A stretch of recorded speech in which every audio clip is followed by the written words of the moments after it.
Assalamualaikum warahmatullahi wabarakatuh. Alhamdulillahirabbil alamin wassalatu wassalamu ala asyrafil mursalin sayyidina Muhammadin wa alihi wa sahbihi ajma'in. Amma ba'du, pemirsa Selaparang TV dimanapun berada, khususnya muslimin muslimat, mukminin mukminat, mudah-mudahan Allah Subhanahu wa taala senantiasa melimpahkan rahmatnya kepada kita semua. Amin ya rabbal alamin. Puji syukur tentunya tak lupa selalu kita panjatkan ke hadirat Allah Subhanahu wa taala atas nikmat kesehatan, keafiatan dan umur yang panjang serta kesempatan untuk kita semua sehingga kita dapat berjumpa kembali dalam Umat Bertanya, Ulama Menjawab. Baiklah, kali ini seperti apa pertanyaan-pertanyaan dari masyarakat kita? Mari kita dengarkan bersama. Assalamualaikum warahmatullahi wabarakatuh. Bapak Tuan Guru yang ingin bertanya tentang apakah ada batasan seorang wanita dalam berkarir menurut sudut pandang Islam. Mohon diberikan penjelasannya. Sekian dan terima kasih. Allahumma fil sabirasa. Assalamualaikum warahmatullahi wabarakatuh. Waalaikumsalam warahmatullahi wabarakatuh. Batasan wanita dalam berkarir ya, tadi kalau saya tidak salah dengar ya. Batasan wanita dalam berkarir. Berkarir itu maksudnya bekerja di luar ya, mungkin di luar rumah. Wanita bekerja. Pada dasarnya wanita bekerja hukumnya halal. Karena memang di zaman Nabi juga para wanita juga ada yang bekerja. Tapi memang berdasarkan sejumlah penafsiran para ulama tentang hadis, tentang ayat-ayat, beberapa ayat Quran maupun hadis Nabi, memang ada yang menerangkan bahwa wanita berkarir di luar itu sebaiknya ataupun seharusnya ya, ada yang berpendapat demikian, ketika memang disebutkan dalam Al-Quran itu kan wa abuna syekhun kabir, ketika tidak ada yang menafkahi, misalnya orang tuanya tua, sudah tua, tidak mampu menafkahi, suaminya meninggal misalnya, dan hal-hal seperti itu, itulah yang meringankan atau bahkan melonggarkan bagi wanita untuk berkarir di luar. Tetapi umumnya ulama juga membolehkan apapun kondisinya, walaupun suaminya mampu, orang tuanya sehat walafiat. Yang penting jadi ada yang namanya hak, ada yang namanya kewajiban. Hak ini ya berhak, boleh, silahkan, tidak masalah. Tapi kalau kewajiban kan harus dilakukan dan tidak boleh tidak. Itu yang disebut dengan kewajiban. Berkarir seorang wanita itu adalah bagian daripada haknya, bukan kewajiban. Beda halnya dengan laki-laki, berkarir baginya adalah satu kewajiban. Karena dia wajib menafkahi istrinya, wajib menafkahi anak-anaknya, bahkan juga orang tuanya ya. Maka ya wajiblah dia berkarir, mencari uang, mencari rezeki. Kalau perempuan tidak, dia tidak berkewajiban menafkahi suaminya misalnya, kan tidak demikian, maka dikatakan itu adalah haknya, bukan kewajibannya. Lalu yang ingin kita tekankan di sini, silahkan selama dia berhak, maka boleh-boleh saja, dengan syarat tidak membengkalai kewajibannya. Misalnya dia punya kewajiban untuk mendidik dan mengasuh anak. Kalau dia menjalankan haknya sebagai wanita karir, dampaknya adalah anaknya terbengkalai kewajibannya itu, maka tentu itu adalah sesuatu yang tidak baik, bahkan tercela. Kewajibannya adalah melayani suami atau mentaati suami misalnya. Ternyata dengan dia berkarir, banyak perintah suami yang atau kehajat suami yang tidak terlayani, tidak terpenuhi oleh istri. Sementara itu kewajiban. Nah, kalau haknya itu dapat menggugurkan kewajibannya, maka itu adalah satu hal yang tentunya sangat tercela. Dan batasan-batasan yang lain di luar hak dan kewajiban itu, misalnya tertutup auratnya, tidak bercampur baur dengan laki-laki secara tidak terkontrol, itu kan juga syarat lain. Ketentuan lainnya adalah tidak sampai menjerumuskan kepada yang haram. Kan banyak itu karir-karir di mana seorang wanita harus keluar daerah bersama laki-laki dan hal-hal seperti itu dia dihindarilah. Jadi batasan-batasannya adalah ya terhindar dari yang haram dan terhindar dari membengkalai kewajiban. Jika terhindar atau selamat dari yang dua itu, silahkan berkarir sebagai guru misalnya atau apa, silahkan apapun.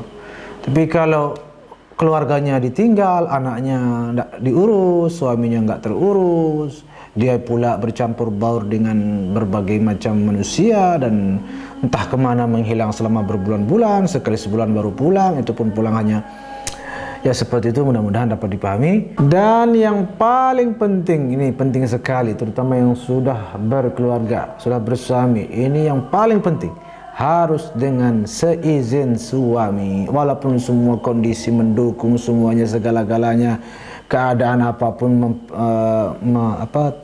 mempersilahkan, memudahkan untuk berkarir, tetapi kalau suami tidak mengizinkan maka hukumnya haram dan tidak boleh ditawar lagi.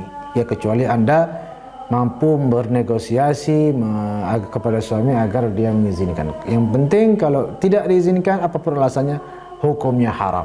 Walaupun pekerjaannya murni dengan para wanita, tidak ada campur baur dan kewajiban tidak terbengkalai, tapi kalau suami tidak mengizinkan, hukumnya haram. Jadi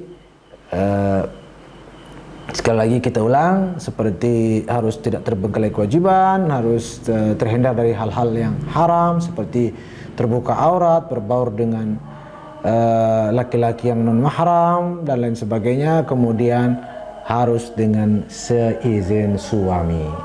Dan mari kita simak jawab pertanyaan berikutnya. Assalamualaikum warahmatullahi wabarakatuh. Pak Ustadz, saya ingin bertanya, ada kejadian, bahkan ini sebuah kenyataan yang kita lihat di kampung atau di desa-desa.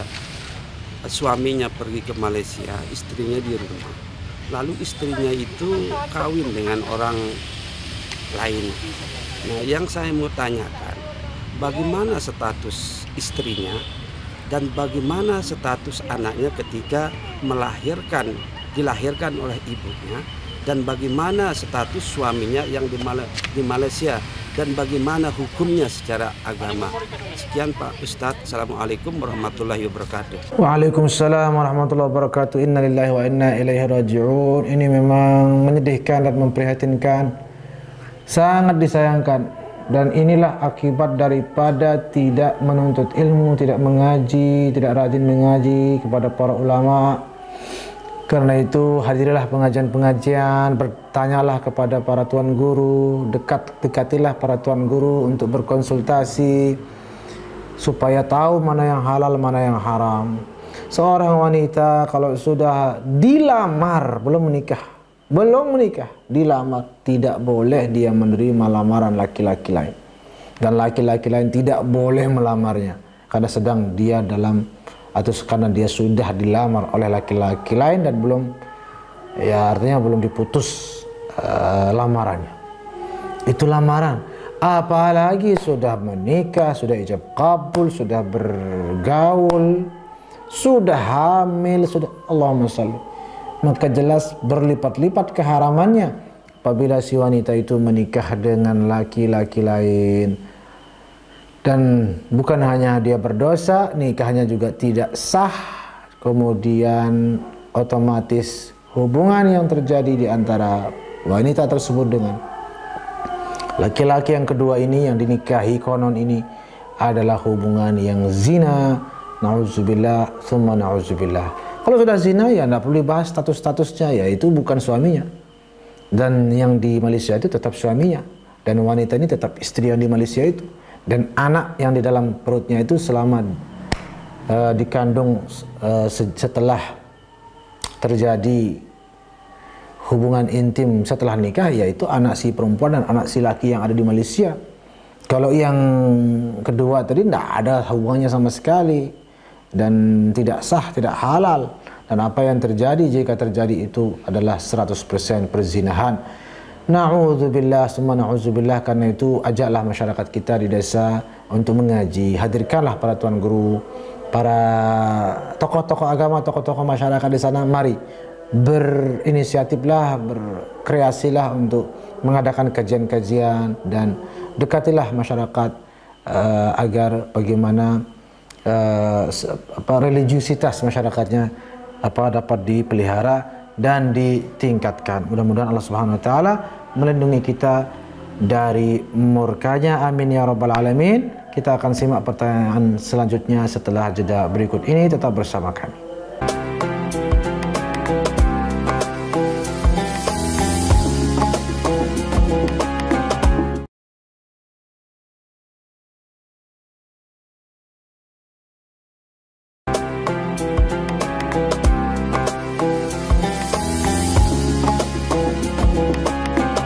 Baiklah, kembali lagi kita berjumpa dalam Umat Bertanya, Ulama Menjawab. Sudah kita jawab 2 pertanyaan sebelum ini, dan pertanyaan ketiga untuk episode kali ini berbentuk teks ya, dikirim melalui aplikasi WhatsApp, yakni Assalamualaikum, nama saya Zulkifli dari Selong.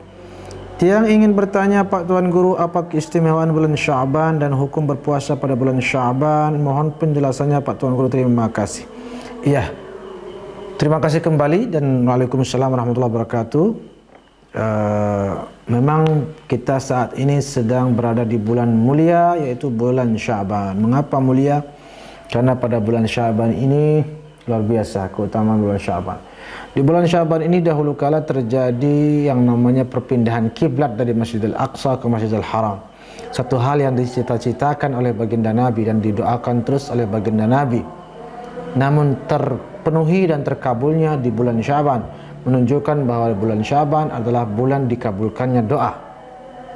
Nabi juga mengatakan bahwa bulan Sya'ban adalah fihi turfa'ul a'mal.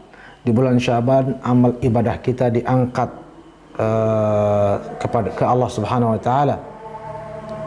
Maka pintu langit terbuka selebar-lebarnya. Karena itulah baginda Nabi banyak berpuasa di bulan Sya'ban. Mengapa? Karena beliau mengatakan, aku ingin amal saya diangkat dalam keadaan aku berpuasa agar jaminan dikabulkannya ya lebih besar lah. Maka dianjurkan berpuasa karena amal ibadah kita diangkat di bulan Sya'ban. Juga dianjurkan banyak berdoa karena doa dikabulkan di bulan Sya'ban, dan juga disebutkan dalam satu hadis tuqta'ul ajal min Sya'ban ila Sya'ban, bahwa di bulan Sya'ban ini terjadi yang namanya revisi takdir manusia direvisi. Jadi setiap bulan Sya'ban takdir manusia mengalami perubahan-perubahan. Mana yang dipandang perlu untuk berubah dirubah, maka dirubah. Mana yang ditetapkan. Sebagaimana dalam Al-Quran dikatakan surat Ar-Ra'd, Allah mengatakan yamhullahu ma yasha' wa yuthbitu 'indahu ummul kitab. Allah menghapus apa saja yang Dia kehendaki dan menetapkan apa saja yang Dia kehendaki daripada takdir manusia, dan baginya lah Lauhul Mahfuz. Karena takdir kita mengalami perubahan di bulan ini, maka perbanyak doa agar dan perbanyak ibadah dan pendekatan diri kepada Allah agar perubahan takdirnya dari yang baik ke yang lebih baik, atau dari yang buruk ke yang baik, ya, supaya masa depan kita yang akan datang, paling tidak setahun yang akan datang ini, mudah-mudahan jauh lebih baik daripada sebelumnya, dan umur kita dipanjangkan oleh Allah Subhanahu wa taala. Yang tidak kalah penting juga, pada bulan Sya'ban ini dianjurkan memperbanyak selawat kepada baginda Rasulullah sallallahu alaihi wasallam. Mengapa? Karena di bulan Sya'ban turunnya ayat Innallaha wa malaikatahu yusholluna 'alan nabi ya ayyuhalladzina amanu shallu 'alaihi wa sallimu taslima. Perintah berselawat ini, ayat perintah berselawat itu turunnya pada bulan Sya'ban. Apa kata ulama? Ada hikmahnya. Kenapa perintah selawat turun di bulan Sya'ban? Menunjukkan bahwa agar amal ibadah kita begitu terangkat dan besar jaminan dikabulkannya, dan agar takdir kita menjadi jauh lebih baik perubahannya, maka sangat ditentukan oleh sejauh mana kita memperbanyak berselawat kepada baginda Rasulullah SAW. Nah, soal hukum berpuasa maka tentu sangat-sangat disunnahkan. Bahkan dikatakan dalam riwayat, Nabi paling banyak berpuasa setelah bulan Ramadan itu ya di bulan Sya'ban. Ya. kecuali setengah bulan terakhir. Itu sebagian ulama mengharamkan. Kecuali bagi yang biasa Senin Kemis, lanjutkan. Yang puasa Daud, lanjutkan. Yang punya qada, yang ada yang belum diqada, qada. Tapi yang tidak terbiasa puasa, kemudian berpuasa di pertengahan bulan, itu tidak boleh. Jadi perbanyaklah di setengah bulan yang pertama. Kemudian di bulan mulia seperti ini juga kita betul-betul, makanya bulan Syaban ini perlu kita tekankan, karena kalau Rajab itu kan ramai tuh, ramai acara Isra Mi'raj, Ramadan apalagi ramai sekali. Tapi Syaban ini relatif sepi, padahal sangat luar biasa dan menentukan sekali bagi masa depan kita. Wajar Nabi dalam satu hadis mengatakan, dzalika syahrun yaghfalun nasu anhu baina Rajab wa Ramadan. Nabi sendiri berkatakan itu, bulan Syaban adalah bulan yang sering dilupakan oleh umatku katanya, yaitu yang antara Rajab dan Ramadan. Itulah bulan Syaban. Karena itu mari kita hidupkan bulan Syaban ini dengan memperbanyak ibadah. Wallahu a'lam bishawab. Bismillah wa bihamdih. Assalamualaikum warahmatullahi wabarakatuh. Tuan Guru, saya ingin bertanya, bagaimana cara mengolah hati agar selalu dekat kepada Allah Subhanahu wa taala? Mohon penjelasannya. Sekian, wallahul muwaffiq wal hadi ila sabilir rasyad. Assalamualaikum warahmatullahi wabarakatuh. Waalaikumsalam warahmatullahi wabarakatuh. Insyaallah ini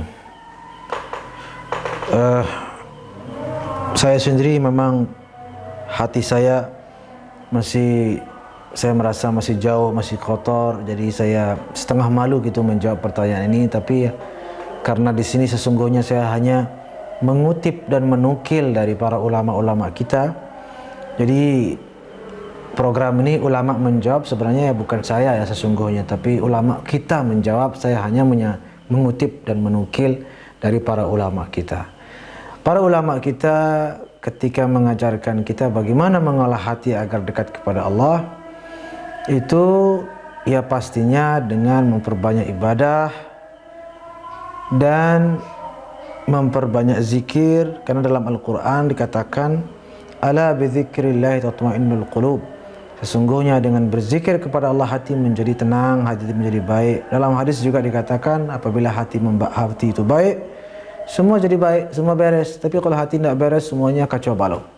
Maka hati itu memang harus kita olah sebaiknya, dan itu harus ada pembimbing, harus ada yang menjadi mursyid, istilahnya mursyid kita yang membimbing kita dalam membersihkan hati. Diberikan kita amalan-amalan, diberikan amalan istighfar sekian kali, misalnya ini baca setiap hari, ini baca sekian kali. Kemudian dibimbing kita dalam bagaimana menjaga hati dari seperti ujub, takabur. Semua itu kan bukan hal yang ringan sesungguhnya kalau dikerjakan sendiri. Tapi kalau ada bimbingan, makanya pentinglah seorang guru, penting mengaji, mencari ulama, mencari orang saleh, minta bimbingan di situ. Tidak bisa sendiri baca-baca buku misalnya tentang membersihkan hati atau mengolah hati agar dekat kepada Allah. Tidak akan bisa. Harus datang, seperti kita sakit, kalau tidak ke dokter ya sulit. Kalau kita buka buku, buka ini ya oke lah kalau penyakitnya ringan. Tapi kalau hati ini penuh dengan noda, penuh dengan kotoran, penuh dengan sifat-sifat tercela dan sangat kronis, ya gak sama seperti orang yang perlu penyakit berat. Tidak bisa sendiri, harus pergi ke ahlinya, ke dokter, ke apa, bila perlu dilakukan operasi. Begitu juga dalam penyakit hati, bila perlu dilakukan operasi oleh orang-orang saleh. Operasi di sini misalnya diberikan bimbingan-bimbingan intens dan ekstra gitu dari para mursyid dan orang-orang saleh. Jadi kesimpulannya adalah perbanyak zikir, perbanyak selawat, perbanyak istighfar, perbanyak ibadah, namun dengan bimbingan para ahlinya. Karena itu dalam Al-Quran diperintahkan, fas'alu ahla dzikri, tanya ahli zikir, in kuntum la ta'lamun. Kenapa Allah perintahkan tanya ahli zikir? Menunjukkan bahwa zikir yang membersihkan hati itu ada ahlinya dan harus kita pergi cari ahlinya, dan kita harus bertanya dan meminta bimbingan kepada mereka. Itu maksud daripada perintah Allah tersebut. Maka mudah-mudahan kita semua dapat dapat dekat ya dengan para ahli zikir tersebut, sehingga insya-Allah lebih terbimbing ke jalan menuju ridha Allah Subhanahu wa taala. Amin ya rabbal alamin. Warahmatullahi wabarakatuh. Bapak Tuan Guru, Tia ingin bertanya, ada berapakah darah haid? Mohon penjelasannya dari darah-darah tersebut. Waalaikumsalam warahmatullahi wabarakatuh. Ini pertanyaan yang saya apresiasi sekali, karena memang wajib sekali bagi seorang wanita memperhatikan tentang fikih haid ini, karena dialami setiap bulan dan sangat erat kaitannya dengan ibadah sholatnya yang dilakukan sehari-hari.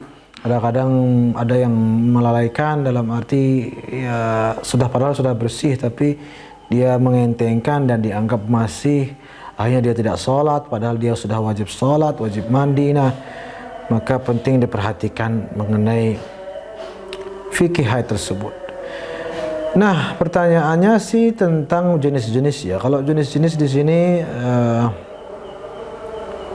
dari segi apa barangkali kurang jelas, tapi ada dari segi warnanya, ada dari segi sifatnya.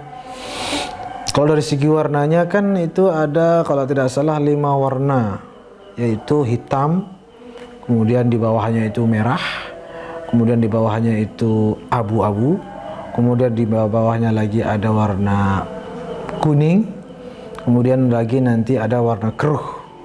Warna keruh itu warna yang agak kecoklatan barangkali, atau seperti itulah warna keruh itu.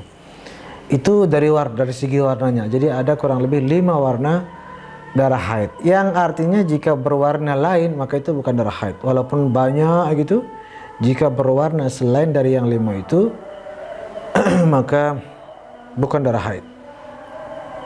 Adapun dari sifatnya atau dari sifatnya lah, ada berapa macam itu kalau tidak salah. Ada yang sifatnya kental kan gitu kan, ada yang berbau, ada yang kental dan berbau, ada yang tidak kental dan tidak berbau. Itu kan hanya persoalan tingkat kekuatannya saja, tetapi itu juga penting untuk dikenali. Belum lagi pembagian jenis dari segi kondisi orang yang haid itu. Ada yang pemula, ada yang bisa membedakan, mumayyizah namanya, bisa membedakan warna-warnanya. Ada yang ghair mumayyizah, tidak bisa membedakan. Ada yang barangkali mubtadi'ah, yang belum pernah nifas sebelumnya. Itu ada juga pembagian seperti itu. Dan selengkapnya bisa dikaji lebih jauh dengan para guru-guru, para ustaz, para ustazah yang lebih mengerti tentang ini. Namun mengenai macam-macam atau jenis-jenisnya kurang lebih seperti itu, dari segi warna maupun dari segi bentuknya ya, atau sifatnya. Ya, wawasan tambahan barangkali ada namanya mu'tadah juga. Jadi ada mutlaqah, mu'tadah, mumayyizah. Mu'tadah ini maksudnya yang teratur, dia siklusnya teratur. Itu kan juga bisa jenis-jenis. Ada yang jenis tidak teratur gitu kan. Jenis yang tidak teratur ini tentunya perlu lebih ditingkatkan wawasan tentang bagaimana membedakan mana darah haid, mana yang tidak, karena dia sifatnya tidak teratur siklusnya. Dan di sini juga kita nasihatkan, selain konsultasi kepada para ustaz dan ustazah, perlu juga berkonsultasi dengan dokter gitu kan, atau dengan ahli kesehatan, karena mereka juga dapat memberikan masukan-masukan dalam hal membedakan mana yang darah haid, mana yang bukan, terutama bagi mereka yang siklus haidnya itu tidak teratur ya. Tapi secara umum minimal 1 hari 1 malam, maksimal 15 hari, biasanya 7 hari kan begitu. Jika kapanpun berhenti maka wajib mandi, wajib sholat, walaupun belum 15 hari, belum 7 hari. Kalau berhenti dan bersih ya mandilah dan sholatlah. Tapi beberapa hari kemudian keluar lagi darah, jika masih dalam tenggang 15 hari maka itu darah haid. Dan seterusnya ya, itu hanya cuplikan-cuplikan tentang fikih haid. Dan kalau sudah 15 hari suci, maka darah yang keluar setelah 15 hari itu adalah darah haid berikutnya. Ya, darah haid berikutnya. Mudah-mudahan ya ada Allah Subhanahu wa taala memberikan kita semua kesehatan, keafiatan, dan terutama kesehatan batin ya, dengan mengaji dan terus mengaji, bertanya kepada para ahlinya. Dan di zaman sekarang ini bertanya itu mudah, tidak seperti dulu harus naik onta untuk mencari ulama di negeri mana untuk menyampaikan pertanyaan. Kalau ternyata masih hidup, kalau ternyata sudah meninggal, nggak bisa, harus cari lagi kemana. Sekarang cukup Anda, salah satu caranya adalah mengirim video pertanyaan ke nomor yang tertera di bawah ini, maka insya Allah kami siap untuk menjawabnya dengan menukil dari para guru-guru dan ulama-ulama kita. Ya, mudah-mudahan Allah Subhanahu wa taala senantiasa melimpahkan rahmatnya kepada kita semua, dan saksikan terus Umat Bertanya, Ulama Menjawab hanya di Selaparang TV. Terima kasih. Wassalamualaikum warahmatullahi wabarakatuh.